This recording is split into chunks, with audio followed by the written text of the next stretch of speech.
Share മാർക്കറ്റിൽ invest ചെയ്യണോ അല്ലെങ്കിൽ ചെയ്യണമെങ്കിൽ എന്തൊക്കെ ശ്രദ്ധിക്കണം? ഒരുതരം ഈ കിളിക്കുത്ത് പോലുള്ള പൈസ എന്ന് പറയുന്നവരാണ്. അവർക്ക് തീർച്ചയായിട്ടും അത് പോയേ പറ്റൂ. മോഡി എന്നൊരാളുടെ ഞാൻ കണ്ടിരുന്ന ഏറ്റവും വലിയ അഡ്വാൻറ്റേജ് എന്ന് വെച്ചാൽ ഇവിടെ കറപ്ഷൻ ഇല്ലാണ്ടാക്കി എന്നുള്ളത് തന്നെയാണ്. കാരണം നമ്മൾ റിസ്ക് എടുക്കുന്നതനുസരിച്ചാണ് നമ്മുടെ ടൈം ഡ്യൂറേഷൻ ആണോ? അതെ. ട്രംപ് അത് ആക്സിലറേറ്റ് ചെയ്യും. കാരണം എല്ലാ റിലേഷൻഷിപ്പും നശിപ്പിക്കാൻ ഇതേപോലത്തെ ഒരു സ്ട്രാറ്റജി, ഇതിൽ ഈസിയായിട്ടുള്ള സ്ട്രാറ്റജി ഇനി വേറെ ഇല്ല. നമസ്കാരം. നമസ്കാരം. ഒരു സാധാരണക്കാരൻ ഷെയർ മാർക്കറ്റിൽ ഇൻവെസ്റ്റ് ചെയ്യണോ അല്ലെങ്കിൽ ചെയ്യണമെങ്കിൽ എന്തൊക്കെ ശ്രദ്ധിക്കണം? നമുക്ക് ഇൻവെസ്റ്റേഴ്സിന്, അതായത് ഏതെങ്കിലും അസറ്റ് ക്ലാസ്സുകളിൽ ഇൻവെസ്റ്റ് ചെയ്യുക എന്നുള്ളത് തന്നെയാണ് എപ്പോഴും നമ്മളുടെ വെൽത്ത് ക്രിയേറ്റ് ചെയ്യാനുള്ള മാർഗ്ഗങ്ങളിൽ ഒന്ന്. അത് 3 അസറ്റ് ക്ലാസ്സുകളാണ് പ്രധാനമായിട്ടും വേൾഡ് ഓവർ നമുക്ക് ഉള്ളത്. ഒന്ന് ഇക്വിറ്റി, അതായത് ഷെയർസ്. 2 റിയൽ എസ്റ്റേറ്റ്, അതായത് ഭൂമി. 3 ഗോൾഡ് അല്ലെങ്കിൽ സിൽവർ ഗോൾഡ് പോലെയുള്ള മെറ്റൽസ്. ഇത് 3 അസറ്റ് ക്ലാസ്സുകളേ ഉള്ളൂ ശരിക്കും നമുക്ക് ഇൻഫ്ലേഷനെ ബീറ്റ് ചെയ്ത് റിട്ടേൺ ഉണ്ടാക്കി കൊണ്ടുവരാൻ പറ്റുന്ന തരത്തിലുള്ള അസറ്റ് ക്ലാസ്സുകളായിട്ടുള്ളൂ. അപ്പോൾ ഇതിനകത്ത് എവിടെയെങ്കിലും നമ്മളുടെ സർപ്ലസ് ഫണ്ട് എന്നുള്ളതല്ല, നമ്മുടെ ഫണ്ട് ഇൻവെസ്റ്റ് ചെയ്ത് വച്ചില്ലായിരുന്നുണ്ടെങ്കിൽ നമ്മളുടെ ഇൻഫ്ലേഷൻ എന്ന് പറയുന്ന സംഗതി നമ്മളുടെ മണിയെ, അതിൻ്റെ വാല്യൂവിനെ ഇല്ലാണ്ടായിക്കൊണ്ടിരിക്കും. പണപ്പെരുപ്പം അല്ലേ?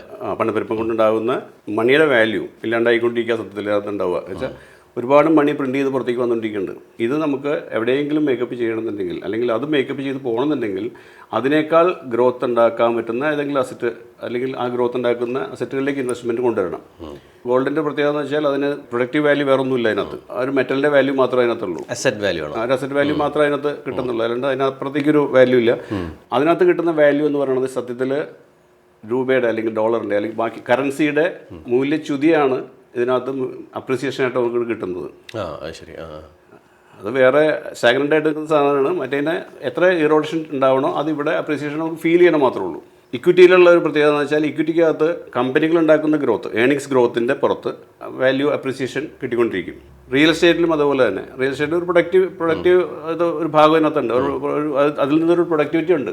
അപ്പോൾ അതുകൊണ്ട് തന്നെ അതിൻ്റെ അപ്രീസിയേഷനകത്ത് കിട്ടും. ഈ 3 അസറ്റ് ക്ലാസ്സുകളേ ഉള്ളൂ. അതുകൊണ്ട് തന്നെ ഈ 3 അസറ്റ് ക്ലാസ്സുകളിൽ ഏതെങ്കിലുമൊക്കെ ഇൻവെസ്റ്റ് ചെയ്തേ പറ്റൂ. അത് നമ്മൾ കൺവെൻഷനലി, ഇപ്പോൾ നമ്മൾ മലയാളികളുടെ ഒരു പ്രത്യേകത കൂടുതലും അവർ റിയൽ എസ്റ്റേറ്റിലായിരുന്നു, സ്ഥലത്തിലായിരുന്നു ഉണ്ടായിരുന്ന ഇൻവെസ്റ്റ്മെൻറ്റ്. ഇപ്പോൾ നമ്മളുടെയൊക്കെ ഇവൻ ഫോർ ഫാദേഴ്സോ അല്ലെങ്കിൽ അവർ നമ്മൾ എടുത്തു നോക്കുകയാണെങ്കിൽ കാണാൻ പറ്റും, അവരൊക്കെ ജോലി ചെയ്ത് എന്തെങ്കിലും ഒരു വരുമാനം ഉണ്ടാക്കിയിട്ട് അത് സ്ഥലത്തിൽ ഇൻവെസ്റ്റ് ചെയ്തിട്ട് ആ സ്ഥലത്തിൽ നിന്നുണ്ടാകുന്ന റവന്യൂ കൊണ്ടാണ് അവർ ജീവിച്ചിരുന്നത് പലരും.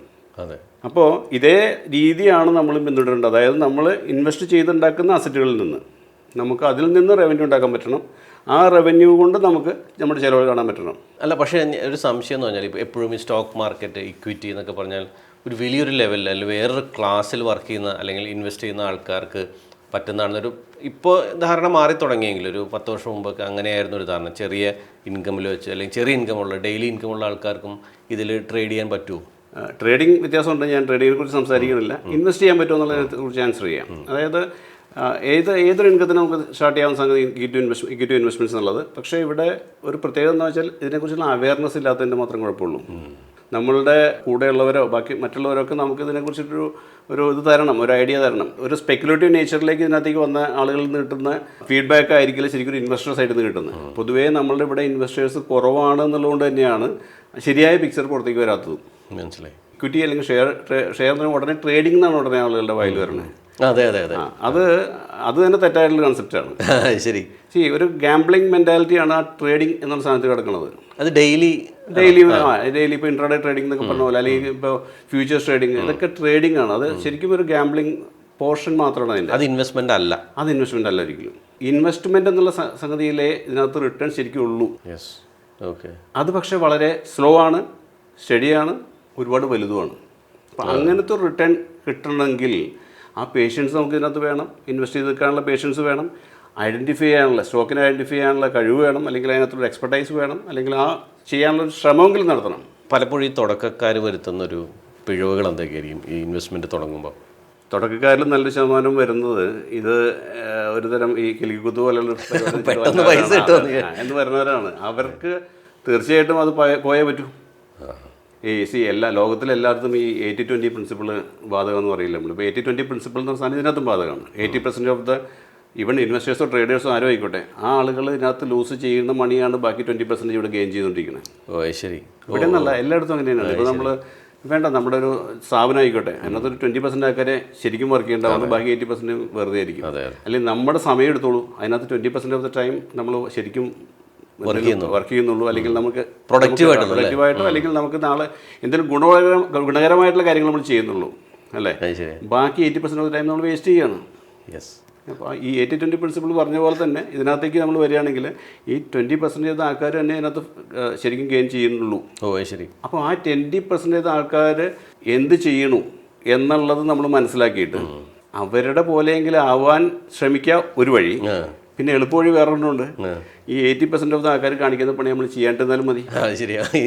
എളുപ്പം, അതെളുപ്പം മറ്റേനേക്കാളും. ഈ 20% ഓഫ് ആൾക്കാർ ചെയ്യാന്ന് വെച്ചാൽ ഒരുപാട് ചിലപ്പോൾ നമ്മൾ ചിലപ്പോൾ എഫർട്ട് എടുക്കേണ്ടി വരും, ചിലപ്പോൾ ഒരുപാട് സ്റ്റഡി ചെയ്യേണ്ടി വരും, പൈസ ഒരുപാട് വേണ്ടി വരും ഇൻവെസ്റ്റ് ചെയ്യാൻ, അങ്ങനെ ഒരുപാട് കാര്യങ്ങൾ അതിനകത്തുണ്ടാവും. പക്ഷേ ഈ 80% ഓഫ് ആൾക്കാർ കാണിക്കുന്ന മിസ്റ്റേക്കുകളുണ്ടല്ലോ, ഈ 80% ഓഫ് ആൾക്കാർ കാണുന്ന മിസ്റ്റേക്കുകൾ നമ്മൾ മാറി നിന്നാൽ ഓട്ടോമാറ്റിക്കലി നമ്മൾ 20%ലേക്ക് കടന്നു. ഒരു ബിസിനസ് തന്നെയാണല്ലോ ഇത് ശരിക്കും. ഇൻവെസ്റ്റ്മെൻറ്റും അല്ലെങ്കിൽ ആ വേറൊരു ബിസിനസ്സിലേക്കാണ് നമ്മൾ ഇൻവെസ്റ്റ് ചെയ്യണേ. അപ്പോൾ ഇതെല്ലാം നമ്മൾ ആ തെറ്റുകളെ തിരുത്തി തന്നെ മുന്നോട്ട് പോകാൻ പറ്റുള്ളൂ. തെറ്റുകളില്ലാണ്ട് ഒരു സംഗതി ഇല്ല, തെറ്റുണ്ടാവും. ഒരു മിസ്റ്റേക്ക് അല്ലെങ്കിൽ ഒരു നമ്മളുടെ സൈഡിൽ നിന്ന് നമ്മളൊരു ഇൻവെസ്റ്റ് ചെയ്ത അതിനകത്തോ അല്ലെങ്കിൽ ഇൻവെസ്റ്റ് ചെയ്ത രീതിയിലോ അല്ലെങ്കിൽ ഇൻവെസ്റ്റ് ചെയ്ത സ്റ്റോക്കിലോ നമ്മളൊരു തിരിച്ചടിയുണ്ടായി കഴിഞ്ഞ് കഴിഞ്ഞാൽ സത്യത്തിൽ സന്തോഷിക്കുന്ന ആളാണ് ഞാൻ. കാരണം എനിക്കറിയാൻ പാടത്തെ എന്തൊരു സംഗതി അതിനകത്ത് ഉണ്ടെന്ന് മനസ്സിലാക്കുന്ന ആളാണ് ഞാനവിടെ. പിന്നെ അത് കണ്ടുപിടിച്ചിട്ടേ ഞാൻ ഉറങ്ങാറുള്ളൂ സത്യത്തിൽ, എവിടെയാണ് എനിക്ക് മിസ്റ്റേക്ക് പറ്റിയത്. അപ്പോൾ ഇങ്ങനെ തന്നെ കറക്റ്റ് ചെയ്ത് തരാൻ പറ്റുള്ളൂ. ട്രയൽ ആൻഡ് എററാണ് കുറച്ചൊക്കെ തുടക്കത്തിലൊക്കെ, കുറേ അധികം തുടക്കക്കാർക്ക് ട്രയൽ ആൻഡ് എറർ തന്നെ ഉള്ളൂ ഇതിനകത്ത്. അല്ലെങ്കിൽ അവർ അതേപോലെ ഏതെങ്കിലും ഒരു പ്രൊഫഷണലിനെ അപ്രോച്ച് ചെയ്ത് അവരുടെ ഇതിനകത്ത് പോകാൻ തന്നെ ഉണ്ട്. ഓൺലൈൻ അല്ലെങ്കിൽ ഈ 5G ഒക്കെ ആയി ഇപ്പം ഓൺലൈൻ കുറച്ചുകൂടെ ആക്റ്റീവായ സമയത്ത്, പ്രത്യേകിച്ച് കോവിഡിന് ശേഷം ഒരുപാട് ആപ്പുകൾ വരുന്നുണ്ട്, ഒരുപാട് ഇതിനെക്കുറിച്ചുള്ള അവയർനെസ് സാധനങ്ങൾ ഒരുപാട് വരുന്നുണ്ട്. അതുകൊണ്ട് ഒരുപാട് റീറ്റെയിൽ ഇൻവെസ്റ്റേഴ്സ് ഇതിനകത്തോട്ട് ഇപ്പോൾ ഷെയർ മാർക്കറ്റിനോട് ആകൃഷ്ടരായി വരുന്നുണ്ട്. ഇതൊരു ടെമ്പററി പ്രതിഭാസമാണോ, ഇതൊരു ബബിളാണോ? അല്ല, ഇപ്പോഴത്തെ ഒരു ചേഞ്ച് ശരിക്കും പറഞ്ഞാൽ ഒരു സ്ട്രക്ചറൽ ചേഞ്ച് മൊത്തത്തിലുണ്ട്. ഇന്ത്യ എന്നുള്ള സ്റ്റോറി തന്നെ ശരിക്കും പറഞ്ഞാൽ നല്ലൊരു മാറ്റം ഉണ്ടായിട്ടുണ്ട്. അതിന് കുറേയൊക്കെ നന്ദി പറയേണ്ടത് മോഡിയോടാണ്. ഞാനതിനകത്ത് പൊളിറ്റിക്സ് ഒന്നും ഇല്ലാത്തൊരു മനുഷ്യനാണ്. പക്ഷേ ഞാൻ പറയണമെന്ന് വെച്ചാൽ ഇവിടെ മോഡി എന്നൊരാളുടെ ഞാൻ കണ്ടിരുന്ന ഏറ്റവും വലിയ അഡ്വാൻറ്റേജ് എന്ന് വെച്ചാൽ ഇവിടെ കറപ്ഷൻ ഇല്ലാണ്ടാക്കി എന്നുള്ളത് തന്നെയാണ്. നമ്മുടെ മേഖലയിലേക്ക് വരികയാണെങ്കിൽ public listed companies, public companies അല്ലെങ്കിൽ പബ്ലിക് ബാങ്ക്സ്, ഇവിടെയൊക്കെ നമ്മൾ 10 വർഷം മുമ്പ് കണ്ട ബാങ്കുകളോ 10 വർഷം മുമ്പ് കണ്ട കമ്പനികളോ അല്ല ഇപ്പോൾ കാണുന്നത്. അവരുടെ ആറ്റിറ്റ്യൂഡും അവരുടെ രീതികളും ഒക്കെ മാറിയിട്ടുണ്ട്. അപ്രോച്ച്, നമ്മളോടുള്ള അപ്രോച്ച്. പണ്ട് നമ്മളൊരു സർക്കാർ ഓഫീസിൽ പോയി കഴിഞ്ഞ് കഴിഞ്ഞാൽ കൈക്കൂലിയോട് കണ്ടൊരു കാര്യം നടക്കില്ലായിരുന്നു. ഇപ്പോൾ കൈക്കൂലി കൊടുത്താൽ മേടിക്കാൻ ആളില്ലാത്തൊരവസ്ഥയുണ്ട്. അതായത് കാര്യങ്ങൾ സ്ട്രേറ്റ് ഫോർവേഡ് ആയി പലതും. 2, ആളുകളുടെ ആ എഡ്യൂക്കേഷൻ സിസ്റ്റത്തിലുണ്ടായിരിക്കുന്ന മാറ്റം. ലോകം മുഴുവൻ തുറന്ന് കിടക്കുന്ന ഒരു അവസ്ഥയിൽ പല കാര്യങ്ങളിലേക്കും ഇൻഫർമേഷൻസ്, പ്രത്യേകിച്ച് ഈ പറഞ്ഞ ഈ മൊബൈലിൻ്റെ കൂടി വരവോടുകൂടി ഇൻഫർമേഷൻ എന്നുള്ള സാധനം നമ്മുടെ ഫിംഗർ ടിപ്പിലാണ്. ഇത് നമ്മൾ നോക്കാനോ നമ്മൾ അതിൻ്റെ പുറകെ പോകാനുള്ള സമയം മാത്രം കണ്ടാൽ മതി. ഒരു 80s 90s ഉണ്ടായിരുന്ന പോലത്തെ തൊഴിലില്ലായ്മ പ്രശ്നങ്ങളൊന്നും ഇപ്പില്ല. നിങ്ങളൊരു തൊഴിൽ ചെയ്യാൻ തയ്യാറുണ്ടോ, നിങ്ങൾക്ക് തൊഴിലുണ്ട്. പക്ഷേ നിങ്ങൾ ചെയ്യാൻ തയ്യാറില്ലെങ്കിൽ പിന്നെ രക്ഷയൊന്നുമില്ല, ആ അവസ്ഥയുണ്ട്. അപ്പോൾ അത് ഡെവലപ്മെൻറ്റ് എന്ന് പറയുന്ന സംഗതി അതാണ്. മൻമോഹൻ സിംഗിൻ്റെ കാലത്താണ് ശരിക്കും ഒരു ഫസ്റ്റ് റിഫോം നമ്മളിവിടെ വരുന്നത്. പണ്ട് ജവഹർലാൽ നെഹ്റുവിൻ്റെ കാലത്ത് നടന്ന റിഫോം അല്ലാതെ ഞാൻ പറയുന്നില്ല. കാരണം അതായിരുന്നു ഏറ്റവും വലിയ റിഫോം. കാരണം ഈ ഒരു പബ്ലിക് സെക്ടറിനെ കൊണ്ട് ഇന്ത്യ എന്നുള്ള സംഗതിയെ രണ്ടാമത് റീബിൽഡ് ചെയ്ത് കൊണ്ടുവരിക ചെയ്ത് അങ്ങനെ. ഇത് മൂന്ന് ടൈപ്പായിരുന്നു. ആദ്യത്തെ ഒരു ഇൻഡസ്ട്രിയൽ റെവല്യൂഷനാണ് ഇതിനകത്ത് വന്നിട്ടുണ്ടെന്നുണ്ടെങ്കിൽ, പിന്നെ ഇപ്പോൾ ലേറ്റസ്റ്റ് വന്നത് ഇപ്പോൾ ഒരു ഡിജിറ്റൽ റെവല്യൂഷനാണ് വന്നത്, ഇൻക്ലൂഡിങ് നമ്മുടെ ആധാർ പോലത്തെ സംഗതികളും ഉണ്ടായിരിക്കുന്നത് വ്യത്യാസം. അപ്പോൾ പല കാര്യങ്ങളുടെയും സമയം ഒരുപാട് കുറയ്ക്കാൻ അതുകൊണ്ട് പറ്റി. സിമ്പിളായിട്ട് നമ്മൾ എടുക്കുകയാണെങ്കിൽ ഡോക്യുമെന്റേഷൻസോ മറ്റുള്ള കാര്യങ്ങളൊക്കെ നോക്കുകയാണെങ്കിൽ OTP കാര്യങ്ങൾ ഒരുപാട് പേപ്പർ വർക്ക് കൊണ്ട് നടന്ന സാധനം ടപ്പ് എന്ന് കഴിഞ്ഞു ടാക്സ് ഫയൽ ചെയ്യണ പോലും. അതെ, ഇപ്പോൾ ഈവൻ ഒരു ബ്രോക്കിംഗ് അക്കൗണ്ട് ഓപ്പൺ ചെയ്യണമെങ്കിൽ പണ്ട് 60-70 ഒപ്പിടണം ഒരു ആപ്ലിക്കേഷൻ ഫോമിൽ. 60-70 കൈ കൊണ്ട് ഒപ്പിട്ടിട്ട് വേണം ഒരു അക്കൗണ്ട് ഓപ്പൺ ചെയ്യാൻ. അത് പോയി ഇപ്പോൾ ബോംബെയിലോ എവിടെയുള്ളതെന്ന് വെച്ചാൽ ആ ബ്രോക്കിംഗ് ഫേമിൻ്റെ ഹെഡ് ഓഫീസിൽ പോയി അവിടെ നിന്ന് ഓപ്പൺ ചെയ്ത് വരണം. ഇപ്പോൾ അതല്ല, നിങ്ങൾ വിചാരിച്ച സെക്കൻഡ്, ഒരു 5 സെക്കൻഡ് കൊണ്ട് വേണമെങ്കിൽ നിങ്ങൾക്ക് അക്കൗണ്ട് ഓപ്പൺ ചെയ്യാം. 5 സെക്കൻഡ് എന്ന് പറഞ്ഞാൽ 5 മിനിറ്റിനുള്ളിൽ നിങ്ങൾക്ക് ഈ പറഞ്ഞ പാനും ആധാർ നമ്പർ അടിച്ചു കൊടുത്തു കഴിഞ്ഞാൽ സംഗതി അക്കൗണ്ട് ഓപ്പൺ ആയി. അപ്പോൾ ഇത് ഒരു റെവല്യൂഷനാണ് ശരിക്കും പറഞ്ഞാൽ. അപ്പോൾ പണ്ട് പ്ലേഗ് എന്നുള്ള സംഗതി വന്നപ്പോഴാണ് അന്ന് ആളുകൾ ഇൻവെസ്റ്റ്മെൻറ്റിനെ കുറിച്ച് സീരിയസ് ആയിട്ട് ചിന്തിക്കാൻ തുടങ്ങിയത്. ശരി. അതായത് പ്ലേഗ്, 2 വേൾഡ് വാർ, ഇതുകൊണ്ടുണ്ടായിരിക്കുന്ന വലിയ തോതിലുള്ള ക്ഷാമം, ഭക്ഷ്യക്ഷാമം അടക്കം ഉള്ളത് ആളുകൾ സേവ് ചെയ്യാനൊന്ന് പ്രേരിപ്പിച്ചിരുന്നു. സേവ് ചെയ്യേണ്ടതിൻ്റെ ഇമ്പോർട്ടൻസ് അവർക്ക് അന്ന് മനസ്സിലായിരുന്നു. ഇപ്പോൾ കൊറോണ വന്നു കഴിഞ്ഞപ്പോൾ വീണ്ടും ഈ ഇൻവെസ്റ്റ്മെൻറ്റിലേക്ക് വരാൻ ഒരു ബേസിക് ബിഹേവിയറൽ ചേഞ്ച് ഉണ്ടാകാനുള്ള കാരണം എന്താണെന്ന് വെച്ച് കഴിഞ്ഞാൽ ഒരു ക്രൈസിസ് മുമ്പിൽ അവർ അനുഭവിച്ചു എന്നുള്ളത് ശരിക്കും അനുഭവിച്ചു. നമ്മളൊക്കെ വീടിന് അകത്ത് അടച്ചുകൂടി ഇരുന്നിട്ടുള്ള ഒരു അവസ്ഥ, നാളെ എന്താവുന്നോ മറ്റന്നാൾ എന്താവുന്ന പോലും നമുക്ക് അറിയാൻ പാടാത്ത അവസ്ഥ, കൂടെയുള്ളവർ ആരൊക്കെ ബാക്കി ഉണ്ടാവുന്ന അറിയാൻ പാടാത്തൊരു അവസ്ഥ. ഇതൊരു ക്രൈസിസാണ്. ഇങ്ങനത്തെ ഒരു ക്രൈസിസ് വന്നു കഴിയുമ്പോൾ നാച്ചുറലായിട്ട് ഉണ്ടാവുന്ന കാര്യം എന്ന് വെച്ചാൽ നമ്മൾ ഇതിനെക്കുറിച്ച് നമ്മൾ തിരിച്ച് പിന്നെ ചിന്തിച്ചു തുടങ്ങും. അപ്പോൾ 1920s പ്ലേഗ് എങ്ങനെ ക്രിയേറ്റ് ചെയ്തോ, ആളുകളുടെ ഉള്ളിലേക്കൊരു ഭയം ക്രിയേറ്റ് ചെയ്തോ, അതൊരു ഫിയർ ഇപ്പോൾ ക്രിയേറ്റ് ചെയ്യപ്പെട്ടിട്ടുണ്ട്. അതാണ് ശരിക്കും ആളുകൾ ഇതിനകത്തേക്ക് വരാനൊരു കാരണം. ഇതിന് സപ്പോർട്ടീവായിട്ട് ഇപ്പോൾ ഫിൻഫ്ലുവൻസേഴ്സോ അല്ലെങ്കിൽ മറ്റുള്ളവരെ കൊണ്ടാണ് ഇതൊക്കെ വന്ന് ഞാൻ വിശ്വസിക്കുന്നില്ല. അത് തെറ്റായ ധാരണയാണ്. ആ ഫിൻഫ്ലുവൻസേഴ്സ് ആളുകൾ ഇതിനകത്തേക്ക് കൂടുതൽ വരണകൊണ്ട് വന്നവരാണ്, അല്ലാണ്ട് അവരായിട്ട് ഉണ്ടാക്കി കൊണ്ടുവന്നൊരു പുതിയ ട്രെൻഡൊന്നും അല്ല അത്. ആളുകൾ ഇതിനകത്തേക്ക് വരുന്നു തുടങ്ങിയതുകൊണ്ട് ഇൻഫ്ലുവൻസേഴ്സിനും അവിടെ ഒരു ചാൻസ് ഉണ്ടായി. എന്നെ നിർബന്ധിച്ച് കൊണ്ടേ ഇപ്പോൾ സിനിമ കാണിക്കാനോ അല്ലെങ്കിൽ വേറെ സാധനം കാണിക്കാനോ നിങ്ങളെ കൊണ്ട് പറ്റില്ല.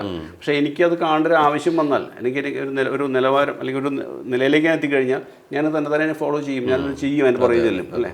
അപ്പോൾ ആളുകൾക്ക് അങ്ങനത്തെ ഒരു നിവൃത്തികേട് വന്നതുകൊണ്ട് അല്ലെങ്കിൽ അങ്ങനെ ഒരു ഫിയർ അവരുടെ ഉള്ളിലേക്ക് വന്നതുകൊണ്ട് മാത്രമാണ് അവരതൊരു ഇൻവെസ്റ്റ്മെൻറ്റ് വന്നത്.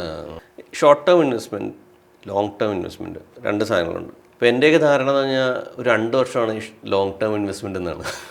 എന്താണ് ശരിക്കും ഷോർട്ട് ടേം ലോങ് ടേം? നമുക്കത് ഇൻവെസ്റ്റ്മെൻറ്റിനെ 3ആയിട്ട് തിരിക്കാം. ശരിക്കും 2 തിരിക്കാം. Short time, medium time, long time. Long time എന്നുള്ളത് ഇൻകം ടാക്സിൻ്റെ കണക്കിൽ പോലും ഒരു വർഷത്തിന് മുകളിലാണ് ലോങ് ടേം. ഒരു വർഷത്തിന് മുകളിലായി കഴിഞ്ഞാൽ ഒരു ലോങ് ടൈം ക്യാപിറ്റൽ ഗെയിനാണ് ചാർജ് ചെയ്യണത്. ശരി. ഓക്കെ. ഒരു എക്കണോമിക് സൈക്കിൾ കഴിയാണ്ട് ഒരിക്കലും ഒരു ലോങ് ടൈം ഇൻവെസ്റ്റ്മെൻറ്റിൻ്റെ ഫ്രൂട്ട്സ് നമുക്ക് കിട്ടില്ല. എക്കണോമിക് സൈക്കിൾ എന്ന് പറഞ്ഞാൽ ഒരു 7 to 8 ഇയേഴ്സിനുള്ളിലാണ് ഒരു സൈക്കിൾ കംപ്ലീറ്റ് ചെയ്യണത്. അതായത് നമ്മൾ ഓരോ തരത്തിലും നമുക്ക് ഒരു മൂവ് സ്റ്റാർട്ട് ചെയ്ത് കഴിഞ്ഞാൽ, ഒരു അസറ്റ് ക്ലാസ്സിൽ ഒരു മൂവ് സ്റ്റാർട്ട് ചെയ്ത് കഴിഞ്ഞാൽ അത് കംപ്ലീറ്റ് ആവാൻ സാധാരണ 5 to 8 ഇയേഴ്സ് എടുക്കാറുണ്ട്. ഗോൾഡിൻ്റെ കേസിൽ പൊതുവെ 5 ഇയേഴ്സാണ്. റിയൽ എസ്റ്റേറ്റിൻ്റെ കേസിലും അല്ലെങ്കിൽ ഇക്വിറ്റിയുടെ കേസിലും ഒരു 7 to 8 ഇയേഴ്സാണ് പൊതുവെ ആ സൈക്കിൾ കംപ്ലീറ്റ് ചെയ്യണത്. ഒരു മൂവ് സ്റ്റാർട്ട് ചെയ്ത് കഴിഞ്ഞാൽ അതിനകത്ത് മുഴുവൻ പൂർണ്ണമായി കഴിയണത്. അപ്പോൾ ഒരു ലോങ് ടൈം ഇൻവെസ്റ്ററെ സംബന്ധിച്ചിടത്തോളം അത് ആ ഒരു മുഴുവൻ ഫ്രൂട്ട് എടുക്കാണ്ട് നമ്മൾ പുറത്തേക്ക് പോകുന്നതിൽ കഥയില്ല. ലോകം അംഗീകരിച്ചിരിക്കുന്ന ഒരു ഇതെന്ന് വെച്ചാൽ ലോങ് ടൈം ഇൻവെസ്റ്റ്മെൻറ്റ് 8 ഇയേഴ്സിൻ്റെ അബോവ് എന്നുള്ളതാണ് ലോങ് ടൈം ഇൻവെസ്റ്റ്മെൻറ്റ്. ഒരു മീഡിയം ടൈം ഇൻവെസ്റ്റ്മെൻറ്റ് എന്ന് പറയുന്നത് ഒരു 3 to 7 ഇയേഴ്സ്, അതായത് 8 ഇയേഴ്സിന് താഴെയുള്ള ഒരു കാലഘട്ടമാണ്. 3 to 7 ഇയേഴ്സാണ് ഒരു മീഡിയം ടൈം ഇൻവെസ്റ്റ്മെൻറ്റ് നമുക്ക് പറയാവുന്നത്. ഷോർട്ട് ടൈം ഇൻവെസ്റ്റ്മെൻറ്റ് എന്ന് പറയുന്നത് ഒരു 1 to 2 ഇയേഴ്സ് ടൈമാണ്. ഇവിടെ പലരും ഷോർട്ട് ടൈം ഇൻവെസ്റ്റ്മെൻറ്റ് ഒരാഴ്ചയായിട്ടും പൈസ വരുന്നില്ല, ഒരു ദിവസമായിട്ടും കാണുന്നവരൊക്കെ ഉണ്ട്. അത് തെറ്റാണ്. അത് ഒരു മൊമെൻറ്റം ട്രേഡർ എന്നോ അല്ലെങ്കിൽ സ്വിംഗ് ട്രേഡ് എന്നൊക്കെ അതിന് പറയാൻ പറ്റുള്ളൂ. അങ്ങനത്തെ ഇപ്പോൾ ഇവൺ ഒരു 6 months വരെയുള്ളതിനെ പോലും അങ്ങനെ പറയാൻ പറ്റുള്ളൂ. അതുകൊണ്ട് നമ്മളെപ്പോഴും ആ ഒരു ഇൻവെസ്റ്റ്മെൻറ്റിനകത്ത് short time, medium time, long time എന്നുള്ള 3 ഇൻവെസ്റ്റ്മെൻറ്റ് ഇതിനകത്ത് നമുക്ക് ഏതാണോ പറ്റുന്നത് അത് വ്യത്യാസമുണ്ട് എപ്പോഴും. അതായത് ഓരോ ആളുകൾക്കും ഓരോ റിസ്ക് അപ്പറ്റേറ്റ് ഉള്ളത്. എനിക്ക് എടുക്കാൻ പറ്റുന്ന റിസ്ക് എത്രത്തോളം കൂടുതലാണോ എനിക്ക് അത്രത്തോളം എൻ്റെ ഇൻവെസ്റ്റ്മെൻറ്റ് ടൈം ഫ്രെയിമിനെ കൂട്ടാം. നമ്മൾ റിസ്ക് എടുക്കുന്നതനുസരിച്ചാണ് നമ്മുടെ ടൈം ഡ്യൂറേഷൻ ആണോ? അതെ. അതെന്തുകൊണ്ടാണെന്ന് വെച്ച് കഴിഞ്ഞാൽ റിട്ടേൺ എപ്പോഴും കൂടുതൽ ലോങ് ടൈമിലാണ്. കാരണം വെച്ചാൽ ഇതിന് ഒരു സംഗതി ഗ്രോ ചെയ്ത് വന്ന് അതിനകത്ത് നിന്ന് ഉണ്ടാക്കാൻ പറ്റുന്ന റിട്ടേൺ ഏറ്റവും കൂടുതൽ കിട്ടുന്നത് ലോങ് ടൈം ഇൻവെസ്റ്റ്മെൻറ്റിലാണ്. ഷോർട്ട് ടൈം ഇൻവെസ്റ്റർ എന്ന് പറയുന്ന സാധനം ഏറ്റവും കുറവ് റിസ്ക് എടുക്കാൻ പറ്റുന്ന ആൾക്ക് ഷോർട്ട് ടൈം ഇൻവെസ്റ്റ്മെൻറ്റിലേക്ക് പോകേണ്ടി വരും. കാരണം വെച്ചാൽ അയാൾ ഈ വോളറ്റാലിറ്റിയൊക്കെ സഹിക്കാൻ പറ്റില്ല. ഒരു 10 lakhs ക്യാപിറ്റൽ ഇൻവെസ്റ്റ് ചെയ്തവൻ 7 lakh ആയാലും ഞാൻ പേടിക്കില്ല എന്ന് തോന്നണവൻ. ഓക്കെ. എന്നുവെച്ചാൽ ഞാൻ ഇൻവെസ്റ്റ് ചെയ്തിരിക്കുന്ന കമ്പനികളിലെ ഗ്രോത്തിലോ എനിക്ക് വിശ്വാസമുണ്ട്, ഞാൻ അത് ഹോൾഡ് ചെയ്യാൻ തയ്യാറാണെന്ന് വിശ്വസിക്കുന്നവന് തീർച്ചയായിട്ടും ഒരു മീഡിയം ടൈം ഇൻവെസ്റ്റ്മെൻറ്റിന് പറ്റിയൊരു ടൈം ഫ്രെയിം ഒരു മോഡലാണ് അയാൾക്ക് നല്ലത്. ആ റിസ്ക് അയാളുടെ അത്രയും അയാളെ സമ്മതിക്കുന്നുണ്ട്, പെർമിറ്റ് ചെയ്യുന്നുണ്ട്.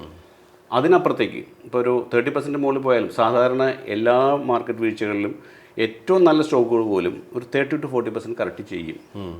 ഒരു 33 to 38% ആണ് ഏറ്റവും ബ്ലൂ ചിപ്പ് സ്റ്റോക്ക് പോലും കറക്റ്റ് സാധാരണ ചെയ്യാറുള്ളത് ഒരു മാർക്കറ്റ് കറക്ഷനിൽ. അത് നമുക്ക് വിസ്റ്റാൻഡ് ചെയ്യാൻ പറ്റുന്നുണ്ടെങ്കിൽ അല്ലെങ്കിൽ അതിനപ്പുറത്തേക്ക് വിസ്റ്റാൻഡ് ചെയ്യാൻ പറ്റുന്നുണ്ടെങ്കിൽ നിങ്ങൾ തീർച്ചയായിട്ടും ലോങ് ടൈം ഇൻവെസ്റ്ററാണ്.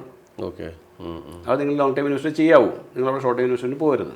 അപ്പോൾ ആദ്യം നമ്മൾ തിരിച്ചറിയേണ്ടത് നമ്മുടെ റിസ്ക് പ്രൊഫൈൽ ഏതാണെന്നുള്ളതാണ്. ഓക്കെ. ഇൻവെസ്റ്റ് ചെയ്യുന്നതിന് മുമ്പ്. എന്നിട്ട് നമ്മൾ അതിനകത്ത് ഏത് ടൈപ്പ് ഓഫ് ഇൻവെസ്റ്റ്മെൻറ്റിലേക്ക് നമ്മൾ ഇറങ്ങി പുറപ്പെടണമെന്ന് നമ്മൾ തീരുമാനിക്കാവും. ഇപ്പോൾ നമ്മൾ ഏറ്റവും ചർച്ച ചെയ്യുന്നത് ഇപ്പോൾ US ട്രംപ് അഡ്മിനിസ്ട്രേഷൻ്റെ ടാരിഫിനെ കുറിച്ചാണ്. ഇപ്പോൾ ടാരിഫ് അനൗൺസ് ചെയ്തപ്പോഴും അതിൻ്റെ സമയത്തൊക്കെ മാർക്കറ്റ് ഒന്ന് താഴ്ത്തോട്ട് പോയിരുന്നു. ടെക്സ്റ്റൈൽ ഇൻഡസ്ട്രിയിലെ കുറേ ഷെയറുകൾ ശരിക്കും കൂപ്പൂത്തിയിരുന്നു കണ്ടതിത്തോളം. ഇത് നമ്മളെ ബാധിക്കുമോ? ടെമ്പററി ഫിനോമിനയാണ് സത്യത്തിൽ.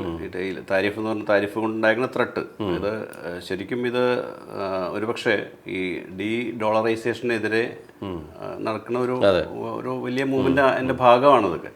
അതുകൊണ്ട് തന്നെ ultimately Brazil, China, India, Russia ഈ മാതിരികൾ ഇതിന് മുമ്പിൽ നിൽക്കുന്ന രാജ്യങ്ങളെ, അതിന് കൂടെ വേറെ രാജ്യങ്ങളിപ്പോൾ ഉണ്ട്, പക്ഷേ രാജ്യങ്ങൾക്ക് എതിരായിട്ടുള്ള ഒരു മൂവ്മെൻറ്റ് നടക്കും.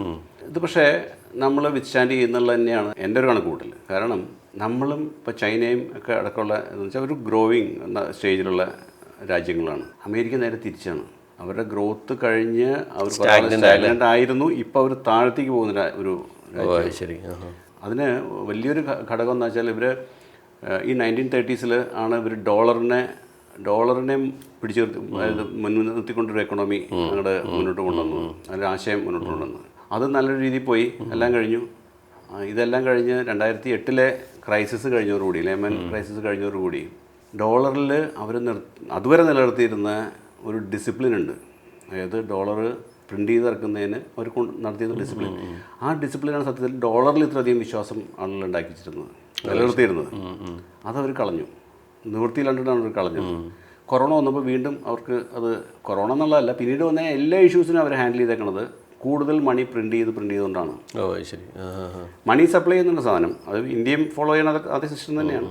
മണി സപ്ലൈ എന്നുള്ള സംഗതി നമുക്ക് ഇന്ത്യയുടെ കണക്കിലേക്ക് വരികയാണെങ്കിൽ ഇപ്പോൾ നമ്മൾ 2016 നോട്ട് നിരോധനം നടക്കുന്ന സമയത്ത് ഏതാണ്ട് 20 ട്രില്യന് താഴെയായിരുന്നു നമ്മുടെ കറൻസി ഇൻ സർക്കുലേഷൻ, അല്ലെങ്കിൽ നമ്മുടെ M2. ഓക്കെ, അതായത് സേവിങ്സ് പ്ലസ് നമ്മളുടെ ഈ ബാക്കിയുള്ള FD ഇൻവെസ്റ്റ്മെൻറ്റ്സ്, മണി പേയ്മെൻറ്റ്, പോസ്റ്റ് ഓഫീസിൽ എടുക്കുന്ന മണി, സർക്കുലേറ്റ് ചെയ്യുന്ന, അതായത് പ്രിൻ്റ് ചെയ്തിറക്കുന്ന മണി, ഇതൊക്കെ അടക്കമുള്ള ഇതിൻ്റെ തോതിപ്പോൾ 70 ട്രില്യണായി. 20 ട്രില്യണിൽ നിന്ന് 70 ട്രില്യണിൽ നമ്മൾ 5 വർഷം കൊണ്ടെത്തി. അത്രയധികം നോട്ട് നമ്മൾ അധികം പ്രിൻ്റ് ചെയ്ത് പുറത്തിറക്കിയിട്ട് നടത്താം, സിമ്പിളായിട്ട്. ഇതേപോലെ തന്നെ US നടന്നുകൊണ്ടിരിക്കുന്നുണ്ട്. അപ്പോൾ ഈ മണി സപ്ലൈ കൂടിക്കൊണ്ടിരിക്കുമ്പോൾ ഒരു 75 വരെയൊക്കെയുള്ള കാലഘട്ടത്തിൽ നമ്മൾ പ്രിൻ്റ് ചെയ്തിറക്കുന്ന മണിക്ക് ഈക്വലായിട്ട് ഗോൾഡ് കീപ്പ് ചെയ്യുന്നൊരു റൂൾ ഉണ്ടായിരുന്നു. അത് 75 എടുത്ത് കളഞ്ഞു. ഒരു 2000 വരെ അതൊന്നും ഇല്ലാണ്ട് പോയി. അവരൊക്കെ നല്ല ഭംഗിയായിട്ട് പല വേൾഡ് ഓവർ എല്ലാ റിസർവ് ബാങ്കുകളും ഗോൾഡ് വിൽക്കാൻ തുടങ്ങി കാര്യമായിട്ട്. പക്ഷേ പിന്നീട് അതിൻ്റെ ത്രെട്ട് അവർക്ക് മനസ്സിലായി, അതിൻ്റെ വാല്യൂ ഇറോഡ് ചെയ്ത് പോണതിൻ്റെ ആ ത്രെട്ട്. ഞാൻ ആദ്യം പറഞ്ഞില്ലേ, ഇപ്പോൾ ഗോൾഡ് എന്ന സാധനത്തിൻ്റെ വില കൂടുന്ന എവിടെയാണ്? രൂപയുടെ അല്ലെങ്കിൽ കറൻസിയുടെ മൂല്യം പോകുമ്പോഴാണ്. ആ മൂല്യം പോകുന്നതാണ് നമ്മൾ ഗോൾഡിൽ റിഫ്ലക്റ്റ് ചെയ്യണം, അല്ലെങ്കിൽ അതേപോലത്തെ കറൻസിയിൽ നമ്മൾ കാണും, ഇൻവെസ്റ്റ്മെൻറ്റിൽ അപ്രീസിയേഷനായിട്ട് കാണുന്നത്. ഇത് ഡോളറിനെ സംബന്ധിച്ചിടത്തോളം ആ മൂല്യച്യുതി എന്ന് പറഞ്ഞ സാധനം ഇനി അവർക്ക് പിടിച്ചിരുത്താൻ പറ്റാത്ത, അതായത് അധികം സപ്ലൈ ഉണ്ടാക്കിക്കൊണ്ടിരിക്കുന്ന ഇതിനെ പിടിച്ചിരുത്താൻ പറ്റാത്ത സ്റ്റേജിലേക്ക് പോകാൻ ആണ് നിൽക്കുന്നത്. ഈ സ്റ്റേജിൽ തന്നെയാണ് ഇപ്പോൾ ചൈന, ജപ്പാൻ, ഇന്ത്യ പോലെ US കറൻസിയിൽ ഇൻവെസ്റ്റ് ചെയ്തേക്കുന്ന രാജ്യങ്ങൾ അവിടെ നിന്ന് വിഡ്രോ ചെയ്യാൻ തുടങ്ങിയിട്ടുണ്ട്. ശരി. ഇന്ന് രാവിലെ ഒരു റിപ്പോർട്ട് കണ്ടതിനകത്ത് പോലും ചൈനയുടെയും ഇന്ത്യയുടെയും കാര്യമായിട്ട് അവിടെ നിന്ന് പൈസ പുറത്തേക്ക് പോകുന്ന തുടങ്ങിയിട്ടുണ്ട്. ശരി, മനസ്സിലായിരുന്നു. അപ്പോൾ നമ്മളിവിടെ ഒരു ഗ്രോത്ത് എഞ്ചിൻ ഇവിടെ സ്റ്റാർട്ട് ചെയ്ത് മുന്നോട്ട് പോയി തുടങ്ങിയതിനെ സ്റ്റോപ്പ് ചെയ്യാൻ ഇതുകൊണ്ടൊന്നും പറ്റില്ല. അമേരിക്ക എന്ന് വെച്ചാൽ നേരത്തെ ശരിക്കും പറഞ്ഞാൽ ഒരു ട്രസ്റ്റ് വർത്തി പാർട്ണറായിരുന്നു, അല്ലെങ്കിൽ ഒരു എന്താ പറയുക, ഒരു ഫാദർലി ഫിഗറായിരുന്നു എല്ലാവർക്കും. ഇപ്പം അത് മാറിയിട്ട് ഒരു ബ്രദർലി ഫിഗറിലേക്ക് മാറിയിട്ടുണ്ട് അവർ. കാര്യം എന്ന് വെച്ച് കഴിഞ്ഞാൽ ഉണ്ടോയെന്ന് വെച്ചാൽ ഉണ്ട്, എന്നാൽ എൻ്റെ കാര്യം നോക്കിയിട്ട് ഞാൻ നിൻ്റെ കാര്യം നോക്കുള്ളൂ എന്നുള്ള സ്റ്റേജിലേക്ക് മാറി. ഫാദർ എന്ന് പറഞ്ഞാൽ അങ്ങനെയല്ല, അങ്ങേരുടെ കാര്യം ബഹുമാനമല്ല, അങ്ങേരുടെ കാര്യം നോക്കിയില്ലെങ്കിൽ നമ്മുടെ കാര്യം അങ്ങനെ നോക്കും. ശരിയല്ലേ? ഒരു ഫാദറും മകനും എന്നുള്ള എന്താ, മകൻ്റെ കാര്യം നമുക്ക് എപ്പോഴും പ്രയോറിറ്റിയാണ്. മനസ്സിലായി? ബ്രദറിൻ്റെ കാര്യത്തിൽ അങ്ങനെയല്ല. അവൻ്റെ കാര്യം, ബ്രദറിൻ്റെ കാര്യം കഴിഞ്ഞിട്ട് അവൻ്റെ കാര്യം നോക്കുള്ളൂ, അല്ലേ? ആ ഒരു സ്റ്റേജിലേക്കായി. ഇനി അത് ശത്രുവിൻ്റെ സ്റ്റേജിലേക്ക് ആവും.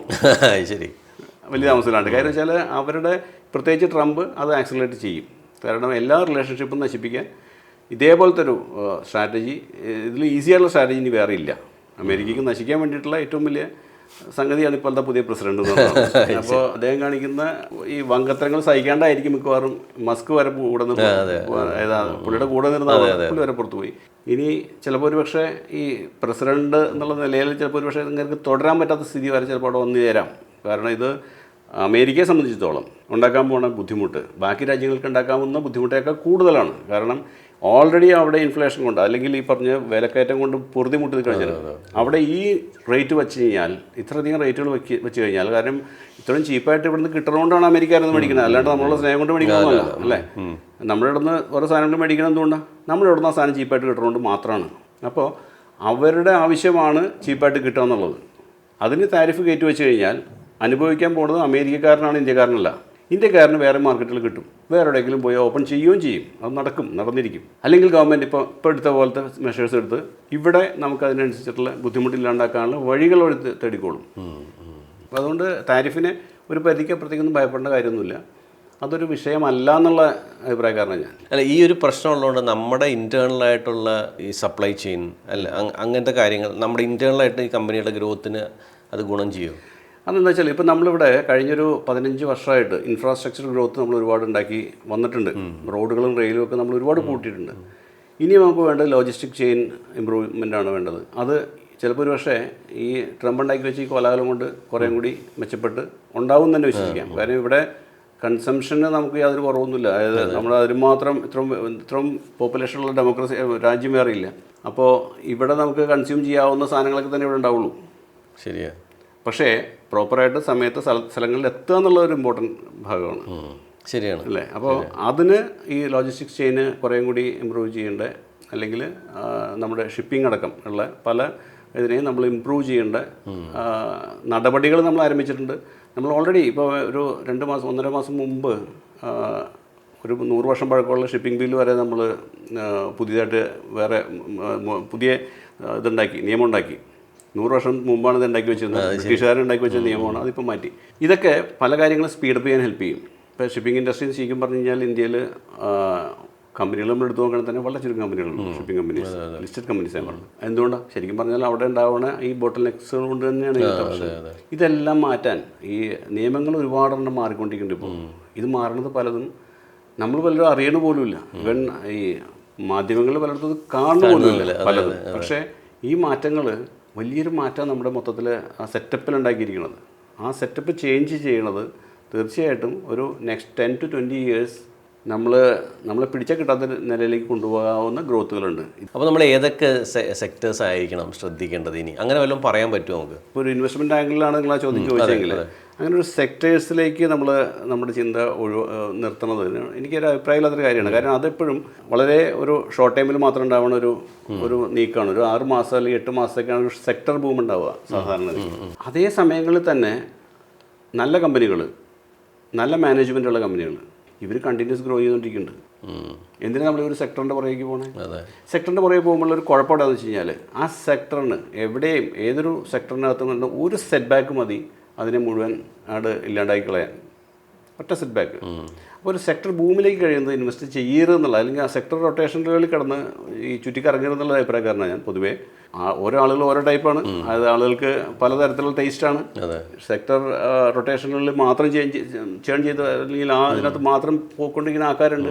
ചെയ്യണോണ്ട് തെറ്റില്ല. പക്ഷേ ഒരു സാധാരണ നിക്ഷേപകനോട് പറഞ്ഞു കൊടുക്കേണ്ട ഒരു കാര്യം അല്ല എന്നുള്ളൊരു പോളിസിക്കാരനാണ് ഞാൻ. ശരിക്കും പറഞ്ഞ ഒരു സീസൺഡ് ഇൻവെസ്റ്റർക്കുള്ള ഒരു ഗെയിമാണ് ഈ പറഞ്ഞ പോലെയുള്ള സെക്ടർ റൊട്ടേഷനൊക്കെ പ്ലേ ചെയ്യുക എന്നുള്ളത്. അതിനകത്ത് പോയി ഗസ് ചെയ്യുക. നമുക്ക് മലയാളികൾക്ക് പൊതുവേ ഈ പറഞ്ഞൊരു ഗാംബ്ലിംഗ് മെൻറ്റാലിറ്റി കൂടുതലുള്ളതുകൊണ്ട് നെക്സ്റ്റ് സെക്ടർ ഏതായിരിക്കും, നെക്സ്റ്റ് HDFC ബാങ്ക് ഏതായിരിക്കും, നെക്സ്റ്റ് അത് ഏതായിരിക്കും എന്ന് ചോദിച്ചുകൊണ്ടൊക്കെ നമ്മുടെയൊക്കെ പണി. മലയാളി എന്നുള്ളതല്ല, ഇന്ത്യക്കാരൻ ആരാണെങ്കിൽ നമ്മൾ അതിൻ്റെ അവസ്ഥ.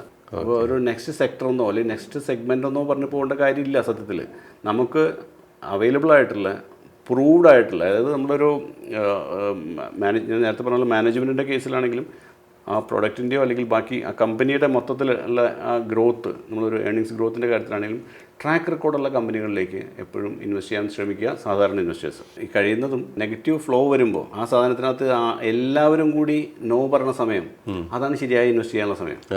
അത്രയും ലോ ആയിരിക്കും അല്ലേ? അപ്പോൾ എല്ലാവരും യെസ് പറഞ്ഞ സമയം, അതാണ് ശരിക്കും പറഞ്ഞാൽ എക്സിറ്റ് ചെയ്യേണ്ട സമയം. സ്റ്റോക്ക് മാർക്കറ്റിൻ്റെ ലോജിക്ക് അതാണ്. ശരി. അടുത്തൊരു 10 വർഷത്തേക്കുള്ള നമ്മുടെ ഇൻവെസ്റ്റേഴ്സിനുള്ള റിസ്കുകൾ എന്തൊക്കെയായിരിക്കാം? റിസ്ക് ഞാൻ ആദ്യമേ പറഞ്ഞില്ല. അതായത് ഓരോ ആളുകൾക്കും ഓരോ റിസ്ക്കാണ് അതിനകത്തുണ്ടാവുക. അതായത് അവനവൻ്റെ പോക്കറ്റിലെ പൈസ അവനവൻ എത്രമാത്രം ടെൻഷൻ അടിച്ച് കഷ്ടപ്പെട്ടുണ്ടാക്കിയിട്ടുണ്ടോ, അല്ലെങ്കിൽ നിങ്ങൾ ജീവിതത്തിൽ അനുഭവിച്ചു പോകുന്നിരിക്കുന്ന ഓരോ ഇൻസിഡൻറ്റ് പോലും നിങ്ങളുടെ ആ റിസ്ക് ഫാക്ടറിനെ ബാധിക്കും. അതിനനുസരിച്ചിട്ടുള്ള ഒരു ഇൻവെസ്റ്റ്മെൻറ്റ്സ് അവർ കൊണ്ടുപോകാമെന്ന് മാത്രമാണ് എനിക്കതിനകത്ത് പറയാനുള്ളത്. അതായത് ഒരു തരത്തിലുള്ള വോൾട്ടാലിറ്റിയും നമുക്ക് സഹിക്കാം. നമ്മൾ ഫിയർ ആൻഡ് ഗ്രീഡ് ആണ് ഇതിനകത്ത് ഏറ്റവും വലിയ ഫാക്ടേഴ്സ്. മാർക്കറ്റിനകത്ത് അല്ല ഏത് അസറ്റിലെയും ഇൻവെസ്റ്റേഴ്സിനെ കൂടുതൽ ഇൻവെസ്റ്റ് ചെയ്യാൻ പ്രേരിപ്പിക്കുന്നതും കുറച്ച് അല്ലെങ്കിൽ ഇൻവെസ്റ്റ്മെൻറ്റ് പിൻവലിക്കാൻ പ്രേരിപ്പിക്കുന്നതും ഈ ഫിയർ ഓർ ഗ്രീഡാണ്. പിന്നെ അതിനെ നിലനിർത്തുന്ന തന്നെ ഈ ഹോപ്പ് എന്ന് പറഞ്ഞൊരു വേറൊരു ഇമോഷൻ. ഇപ്പോൾ ഈ ഫിയർ എന്നുള്ള സംഗതിയാണ് പലരും എക്സ്പ്ലോയിറ്റ് ചെയ്യണതും. ഇപ്പോൾ മീഡിയകളടക്കം അല്ലെങ്കിൽ ബാക്കിയുള്ള ഇതിനകത്ത് എല്ലാടക്കം എല്ലാ ദിവസവും നമ്മൾ ഓരോ സ്റ്റോറീസ് എഴുതി വരുന്നത് മുഴുവൻ ഇവരുടെ ഈ ഇമോഷൻസിനെ മാത്രമാണ് അവിടെ എന്താണ് ഉപയോഗിക്കുന്നത്. ഈ ഇമോഷൻസ് എത്ര എക്സ്പ്ലോയിറ്റ് ചെയ്യാൻ പറ്റുന്നുണ്ടോ അത്ര എക്സ്പ്ലോയിറ്റ് ചെയ്യണവരാണ് ഏറ്റവും കൂടുതൽ റീഡർഷിപ്പോ വ്യൂവർഷിപ്പോ ഉണ്ടാക്കുന്നത്. അപ്പോൾ ഇത് നമുക്ക് നമ്മളുടെ ആ ഇമോഷനെ നമുക്ക് മനസ്സിലാക്കാൻ പറ്റുകയും അതിനെ നമ്മളിലേക്ക് തന്നെ ചുരുക്കി നിർത്തിയിട്ട് അതല്ലെങ്കിൽ അതിനെ ഒന്നിലേക്ക് അവന് ഓവർകം ചെയ്യാൻ പറ്റണം. അതിന് ഒരുപക്ഷെ എഡ്യൂക്കേഷനോ അല്ലെങ്കിൽ അങ്ങനത്തെ കാര്യങ്ങളൊക്കെ ഹെൽപ്പ് ചെയ്യാം, അല്ലെങ്കിൽ ഏതെങ്കിലും എക്സ്പെർട്ടൈസിൻ്റെ ഇത് എടുത്തിട്ട് അത് ചെയ്യാം, അല്ലെങ്കിൽ നമുക്ക് പറ്റുന്ന തരത്തിൽ മാത്രം ഇൻവെസ്റ്റ് ചെയ്യാൻ നടക്കുക. അതായത് നമ്മളുടെ ഏത് ടൈപ്പ് ഓഫ് ഒരു മെൻറ്റാലിറ്റി ആണ് എന്ന് നമ്മൾ മനസ്സിലാക്കിയിട്ട് അതിനകത്തേക്ക് അല്ലെങ്കിൽ ആ ഒരു ഇതിനകത്തേക്ക് മാത്രം നമ്മൾ നിലനിൽക്കുക. ഇതാണ് ശരിക്കും പറഞ്ഞാൽ ഒരു 10 വർഷം എന്നുള്ളതല്ല ഏതൊരു ഇൻവെസ്റ്റർക്കും കൊടുക്കേണ്ട ഒരു അഡ്വൈസ് അല്ലേ. അല്ലാതെ പിറ്റേ ദിവസം കൊണ്ട് കോടീശ്വരനാവുന്നത് നടക്കാത്ത കാര്യം നടക്കില്ല. അങ്ങനൊരു സംഭവം ഇല്ല. ലോട്ടറി പോലും നടക്കില്ല. അതിനുണ്ട് ചിലപ്പോൾ ഒരു 5 ദിവസം കഴിഞ്ഞിട്ട് ഒരു ഇൻവെസ്റ്റ്മെൻറ്റിലേക്ക് കടക്കാൻ പോകുന്ന ഒരാൾ വായിക്കേണ്ട പുസ്തകങ്ങളോ അല്ലെങ്കിൽ ജേർണൽസോ അല്ലെങ്കിൽ ഇൻഫോർമേഷനോ അങ്ങനെ ഒരു സാധനം ചോദിക്കുകയാണെങ്കിൽ എന്തായിരിക്കും സജസ്റ്റ് ചെയ്യുക? സ്ഥിരമായിട്ട് ഈ ബിസിനസ് പത്രങ്ങൾ വായിക്കുക, ഒരു ശീലമാക്കുക. ഒരു 2-3 ബിസിനസ് പത്രങ്ങളെങ്കിലും ഒരു ദിവസം നമുക്ക് വായിക്കാൻ പറ്റുക എന്നുള്ളത്, അല്ലെങ്കിൽ അതിനകത്തോട്ട് കടന്നു പോകുക എന്നുള്ളത്. ആദ്യം ചിലപ്പോൾ ഒരു പക്ഷേ പലതും മനസ്സിലായില്ല എന്ന് വരും. പക്ഷേ പത്രങ്ങളിലേക്ക് ഒരു ഗുണം എന്താണെന്ന് വെച്ച് കഴിഞ്ഞാൽ എല്ലാ വാർത്തകളും അവർ എഴുതുമ്പോൾ ആ വാർത്തകളുടെ ഏതെങ്കിലും ഭാഗത്ത്, പ്രത്യേകിച്ച് അവസാന ഭാഗങ്ങളിൽ അതിനെക്കുറിച്ചൊരു ബ്രീഫ് അതിനകത്ത് ഉണ്ടാവും, ഒരു വാൽക്കഷം ഉണ്ടാവും. അത് വെച്ചാൽ അതിൻ്റെ ഒരു ഹിസ്റ്ററിയോ അല്ലെങ്കിൽ അതിൻ്റെ അങ്ങനത്തെ ശരിക്കും പറഞ്ഞാൽ നല്ല പത്രങ്ങളിൽ നിന്ന് കിട്ടുന്ന ആ ഒരു നോളജ് നമുക്ക് വേറൊരു മീഡിയയിലും സാധാരണ കിട്ടാറില്ല. കാരണം അത് പത്രത്തിനകത്ത് എഴുതുമ്പോൾ 2 കാര്യങ്ങളാണ്. ഒന്ന്, വിശ്വസനീയത പൊതുവേ അതിനകത്ത് കൂടുതലാണ്. കാരണം അത് എഴുതി പിടിപ്പിക്കുമ്പോൾ എന്തെങ്കിലും എഴുതി പിടിപ്പിക്കാൻ പറ്റില്ല അതിനകത്ത്. അങ്ങനെ ഒരു ഭാഗം അവിടെ കിടക്കണോണ്ട് എഡിറ്റ് ചെയ്യണവനോ അല്ലെങ്കിൽ അവർക്ക് സമയമുണ്ട്. അതുപോലെ തന്നെ ഒരു വിഷ്വൽ മീഡിയയുടെ പോലെ അല്ല ഒരു പ്രിൻറ്റ് മീഡിയയുടെ കാര്യം. ആ പ്രിൻറ്റ് മീഡിയയ്ക്കകത്ത് വരുന്ന ന്യൂസുകൾക്ക് അതിനൊരു ആധികാരികത വരുന്നത് അതുകൊണ്ട് തന്നെയാണ്. അപ്പോൾ അത് സ്ഥിരം വായിക്കാൻ ശ്രമിക്കുക. ഇപ്പോൾ ഇല്ലാണ്ടായിരിക്കുന്ന സാധനം അത് തന്നെയാണ്. ബാക്കിയുള്ള യൂട്യൂബ് ചാനലുകളോ ബാക്കിയുള്ള സാധനങ്ങളൊക്കെ പോകണ്ടെന്നുള്ളതല്ല. പക്ഷേ ഇതിനകത്തുള്ള ഒരു ഗുണം എവിടെയാണെന്ന് വെച്ച് കഴിഞ്ഞാൽ നമുക്കതിൻ്റെ പല തലത്തിലേക്ക് അതിനെ അല്ലെങ്കിൽ വളരെ വലിയൊരു കണ്ടൻറ്റിനെ വളരെ ചെറിയൊരു ലൈനിലേക്ക് അവർ എത്തിച്ചിട്ടുണ്ടാവും. കൃത്യമായിട്ട് നമുക്ക് മനസ്സിലാക്കാൻ എളുപ്പമാണത്. അപ്പോൾ ഒരു നോളജ് ഡെവലപ്പ് ചെയ്യാൻ ആണ് നിങ്ങളുടെ താല്പര്യം അല്ലെങ്കിൽ നിങ്ങളൊരു ഉദ്ദേശം എന്നുണ്ടെങ്കിൽ തീർച്ചയായിട്ടും പത്രങ്ങൾ വായിക്കണം നല്ലത്. ഇപ്പോഴും അതിനകത്തൊരു മാറ്റം ഇപ്പോഴും ഇല്ല. അതിനെ റീപ്ലേസ് ചെയ്യാൻ പറ്റുമില്ല എളുപ്പമൊന്നും. ബാക്കിയുള്ള വിഷ്വൽ മീഡിയകളിലുള്ള ഒരു കുഴപ്പം നിങ്ങൾക്കറിയാമല്ലോ. അതായത് ഇങ്ങനെ വൺ ആഫ്റ്റർ അനദർ ഓരോ കാര്യങ്ങൾ കൊണ്ടുവന്ന് നിങ്ങളുടെ ഇമോഷൻസിനെ മാത്രമാണ് അവിടെ അത് ചെയ്തുകൊണ്ടിരിക്കുന്നത്. അപ്പോൾ അത് ഒരിക്കലും നിങ്ങളുടെ ഉള്ളിലേക്കൊന്നും ഒരു സാധനം കയറില്ല. അങ്ങനത്തെ കാര്യങ്ങൾ കണ്ടുപോകുമ്പോൾ ജസ്റ്റ് കേട്ട് പോയി എന്നല്ലാണ്ട് അതിനപ്പുറത്തേക്കില്ല. അപ്പോൾ അതുകൊണ്ട് പത്രങ്ങൾ വായിക്കുന്നത് ശീലമാക്കുക എന്നുള്ളതാണ് ഏറ്റവും നല്ല ഇത്. പിന്നെ ഇൻവെസ്റ്റ്മെൻറ്റിനെ കുറിച്ചിട്ടുള്ള ഇഷ്ടംപോലെ ബുക്കുകൾ, അത് ബൈബിളിനൊക്കെ കൂടുതൽ ഇപ്പോൾ ഇറങ്ങിയേക്കണത് ബൈബിളായിരുന്നു ഏറ്റവും കൂടുതൽ ഇറങ്ങിയിരിക്കുന്നത്. ഇത് ഇപ്പോൾ ഇറങ്ങിയേക്കുന്നത് മുഴുവൻ സ്റ്റോക്ക് മാർക്കറ്റ് ഇഷ്ടം പോലെ അവൈലബിൾ ആണ്. അതിനകത്ത് പറ്റുന്നുണ്ടെങ്കിൽ ഏതെങ്കിലും ബിഹേവിയറൽ ഫിനാൻസിനെ സംബന്ധിച്ച പുസ്തകങ്ങൾ അല്ലെങ്കിൽ ഇൻവെസ്റ്റ്മെൻറ്റ് ഗുരൂസിൻ്റെ ഒരുപാട് പുസ്തകങ്ങളുണ്ട്. ഇതൊക്കെ വായിക്കുക. ഇതൊക്കെ വായിക്കുമ്പോഴും നമുക്കതിനകത്തുനിന്ന് വായിച്ച് നമ്മളുടെ നോളജിനെ നമ്മൾ അനലൈസ് ചെയ്തിട്ട് നമ്മളതിൽ നിന്നൊരു ഔട്ട്കമ്മിനെ നമ്മളുണ്ടാക്കാൻ ശ്രമിക്കുക. അതുകൊണ്ട് വരുന്ന വരുമരായകൾ എന്തും ആയിക്കോട്ടെ, അവിടെ നമുക്ക് മിസ്റ്റേക്കുകൾ പറ്റാം. അതിനെ വീണ്ടും അനലൈസ് ചെയ്യുക, അനലൈസ് ചെയ്യുക. അവിടെ എന്തായിരുന്നു തെറ്റുപറ്റിയത്, എവിടെയാണ് നമുക്ക് തെറ്റുപറ്റിയത്. ഇങ്ങനെ തന്നെയേ നമുക്ക് മുന്നോട്ട് കൊണ്ടുപോകാൻ പറ്റുള്ളൂ. നമ്മൾ ഒരു ലോങ് ടൈം നമ്മളുടെ ഇമ്പ്രൂവ്മെൻ്റാണ് പ്രതീക്ഷിക്കണമെങ്കിൽ, ചെറുപ്പക്കാരനാണെങ്കിൽ കൊണ്ടുപോകേണ്ടത് ഇതാണ് ശരിയായ വഴി. ഏറ്റവും നല്ല വഴി അതാണ്. ഷോർട്ട് കട്ടുകൾ ഇഷ്ടംപോലെ ഉണ്ട്. അല്ലാത്തുള്ള ഈ പറഞ്ഞ പോലെ ബുക്കുകൾ മറ്റുള്ളതൊക്കെ വായിച്ചിട്ട് നമുക്ക് കിട്ടുന്നതിനകത്ത് അല്ലെങ്കിൽ ചാനലുകളോ മറ്റോ സാധനമൊക്കെ എടുത്ത് നമ്മൾ അതിൽ നിന്ന് കിട്ടുന്ന ഹാഫ് ബേക്ക്ഡ് നോളജ് കൊണ്ട് മുന്നോട്ട് പോകാൻ നോക്കല് അതല്ല ശരിയായ വഴി. ശരിയായ വഴി എപ്പോഴും പുസ്തകങ്ങളോ അല്ലെങ്കിൽ ആനുകാലിക പ്രസിദ്ധീകരണങ്ങളോ അല്ലെങ്കിൽ ന്യൂസ് പേപ്പറുകളോ കൊണ്ട് നമ്മൾ അപ്ഡേറ്റഡ് ആയി നിൽക്കുക എന്നുള്ളതാണ്. ഈ അപ്ഡേറ്റഡ് ആയി നിൽക്കുക എന്നുള്ളത് വളരെ ഇമ്പോർട്ടൻ്റ് ആണ്. കാരണം മാറ്റങ്ങൾ, എക്കണോമിയിൽ ഉണ്ടാകുന്ന മാറ്റങ്ങൾ എന്താണെന്നുള്ളതിനെ കുറിച്ച് നമുക്കൊരു ഏകദേശ രൂപം വേണം നമ്മൾ എവിടേക്ക് ചിന്തിക്കുമ്പോൾ. എപ്പോഴും നമ്മൾ ഇൻവെസ്റ്റ് ചെയ്യുന്നത് ഒരു ബിസിനസ്സിലേക്കാണ്. ആ ബിസിനസ്സിന് സാധ്യത ഇല്ലെങ്കിൽ ആ ബിസിനസ് നമ്മൾ മാറണം. അതിനു വേണ്ടിയിട്ടുള്ള കോമൺ സെൻസോ അതിന് ഒപ്പം ആ പേഷ്യൻസും മാത്രമേ നമ്മൾ കീപ്പ് ചെയ്യേണ്ടത് സത്യത്തിൽ. ശരി, ഇതാണ് ശരിക്കും ഒരു ഇൻവെസ്റ്റർ ഡെവലപ്പ് ചെയ്തുകൊണ്ടിരുന്ന ഹാബിറ്റും പ്ലസ് ഈ കൊണ്ടു നടക്കുന്ന ശീലം. ഇതും ഈ പറഞ്ഞൊരു പത്രങ്ങൾ സ്ഥിരം വായിക്കുക എന്നുള്ളത് അത്യാവശ്യമാണ്. നല്ല ഇൻസൈറ്റ്സ് ആയിരുന്നു കേട്ടോ. നമ്മളിതുവരെ കാണാത്തൊരു ഇൻസൈറ്റ്സ് ആയിരുന്നു. Thank you so much. Thank you.